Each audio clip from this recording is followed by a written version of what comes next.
যতক্ষণ বাইচা আছি এতক্ষণই সময়, মইরা গেলে এই দুনিয়ার জিন্দগির সময় শেষ হয়ে যাবে। সময় দুই, এক দুনিয়ার সময়, দুই সময় আখিরাতের সময়।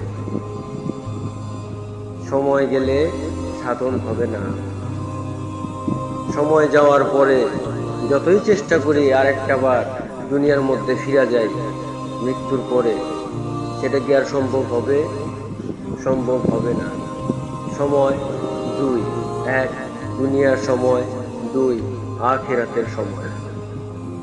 যখন আমরা আখিরাতে চলে যাব তখন যে সময়ের শুরু হবে সেই সময় আর কখনোই শেষ হবে না। প্রত্যেকটা জিনিসের মধ্যেই দুই আছে, এক দুনিয়ার জিন্দেগি, দুই আখিরাতের জিন্দেগি। আল্লাহ তাআলা আমাদেরকে এই দুনিয়ার জমিনে জিন্দা থাকাকালীন বেশি বেশি ইবাদত বন্দেগী করার তৌফিক দান করুন। আমিন। জাযাকাল্লাহু খাইরান।